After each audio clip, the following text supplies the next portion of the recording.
In the early 19th century, after years of Mexican rule, Texas revolted and fought for their independence against a centrist regime which did not have their best interests in mind. The Texans eventually won their freedom as a republic, though it would soon be annexed by the United States where it remains today. This is the story of the Texas Revolution.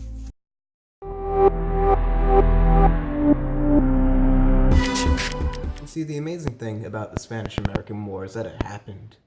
We're talking about the Texas Revolution. Wait, we are? In 1819, an American stockholder lost his fortune to a financial panic, but he had a plan to make it back.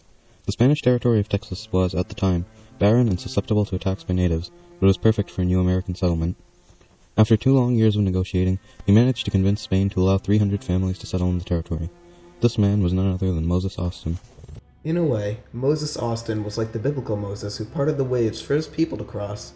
But Moses Austin didn't part waves. He parted Spaniards. But Moses Austin would not live to see his dream play out. Returning from Mexico City, Austin died of exhaustion in the arid lands of northern Mexico. But before he died, his son, Stephen Austin, promised to fulfill his legacy. For a while, it seemed like this relationship could last. Even after the Mexican Revolution, the new government continued to allow Americans in under Stephen Austin. Eventually, the American population outnumbered the Mexicans living in northern Texas, and tensions began to rise. You see, the Texans were nearly every way the opposite of Mexicans. Mexicans were Catholic, but the Texans were proud Protestants. Mexicans hated slavery. The Texans weren't willing to give up their slaves. Many Texans were from the southern United States, a region based around the institution of slavery. Naturally, they brought their slaves with them as they moved to Texas. But this didn't sit well with the Mexican government, which was actively trying to abolish slavery. In 1829, Mexico officially abolished slavery, an act which the American settlers totally disregarded. By 1830, Mexico had to stop legally allowing Americans into Texas, but they came anyway. Nevertheless, settlers were angered by the Mexican government's apparent disregard for their well-being. But one last hope remained: Santa Anna. We hear Santa Anna today and think, how could Texans possibly support him? But as the saying goes, hindsight is 20/20. Santa Anna's overthrow of the government in 1832 was the perfect opportunity for Texans to simultaneously revolt and demand more from the Mexican government. After Santa Anna became president in April 1833, he left much of the job of running the country to the liberal vice president, Gomez Farias. So in November 1833, Texans received much of what they asked for. Stephen Austin wrote, "Every evil complained of has been remedied." But just a year into Santa Anna's presidency, his true motives were revealed. Santa Anna comes up a lot throughout the 19th century because he's a man with many tricks up his sleeve. There's no way to know for sure, but historians today believe that Santa Anna only let Farias have so much power as an experiment. The liberal reforms Farias had imposed had weakened the Catholic Church and the elites of Mexico, and Anna had to know how they would react. Starting in May 1834, Anna repealed many of his vice president's liberal reforms, including rights given to Texas. In June, he dissolved Mexico's Congress and announced the Plan of Cuernavaca, a plan to transform Mexico into a centrist republic. By 1835, Santa Anna had repealed the Mexican Constitution and created a military dictatorship. Now, obviously you can't just abolish democracy and have everyone be fine with it. Rebellions sprung up everywhere in Mexico. The largest and best supply to these rebellions happened in Zacatecas, but even that was swiftly put down. And Santa Anna turned his attention to the next big revolution.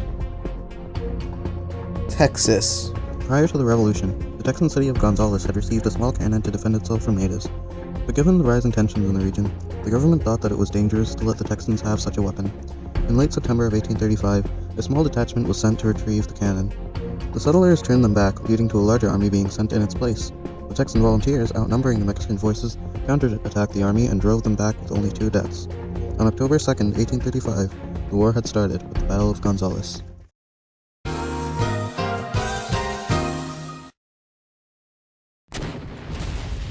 Flickshot from Flexseal. Hi, Phil Swift here. This is Flex-Shot. There's absolutely no leaks, but after it's sealed with Flex-Shot, water gushes out of this huge hole. To show you the incredible strength of Flex-Shot, I'm gonna blast huge holes through the bottom of that boat with this giant Flex Seal. Ready?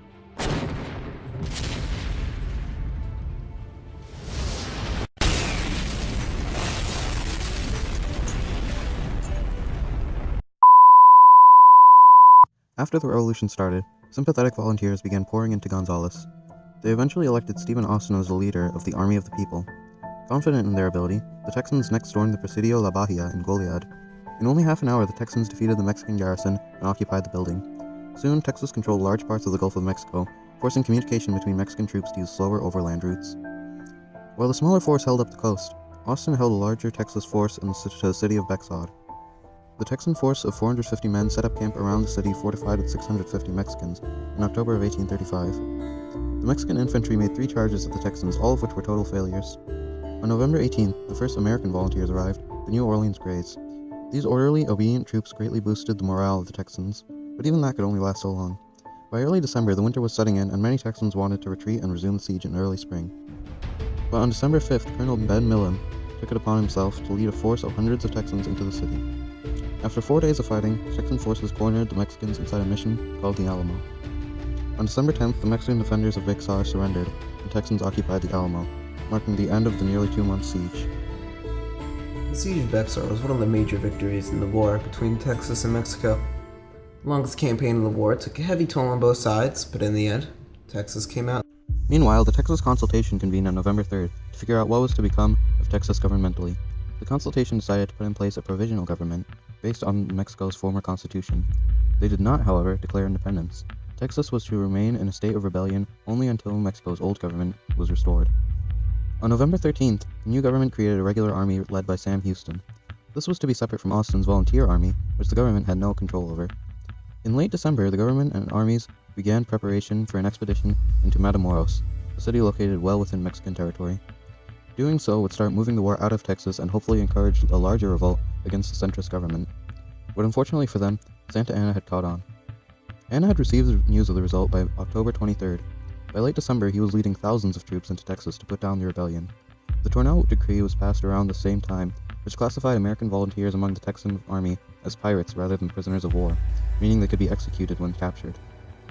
Santa Anna sent a smaller force with General Jose de Urrea to Goliad while he led the bulk of the army into Bexar. On February 17, 1836, the Mexican forces crossed the border into Texas. Less than 100 men remained in Bexar. Houston urged that the town be abandoned, but its defenders believed that it was a vital stronghold. Bexar received only a few reinforcements, still leaving it very poorly defended.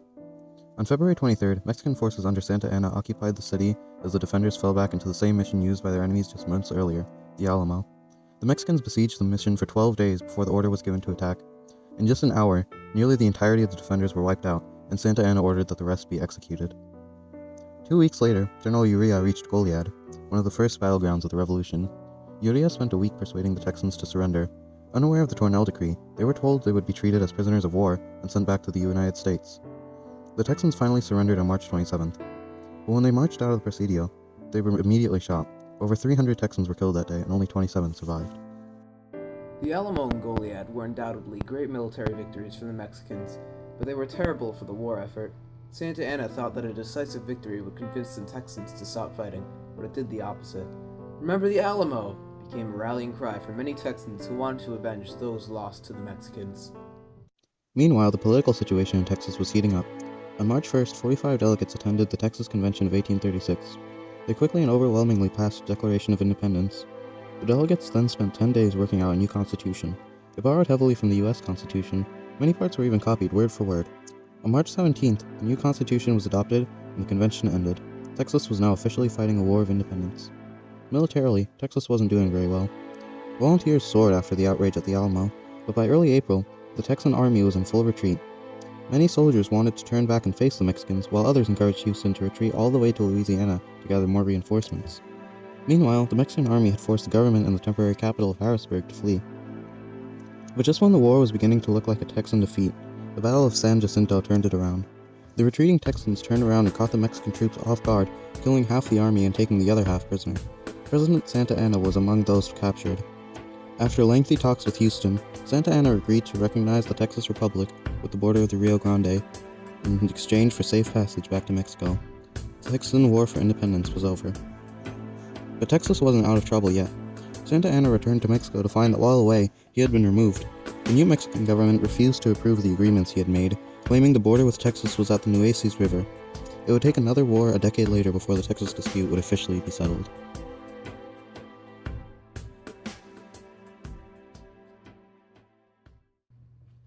Yeet. I was was a dumb skit.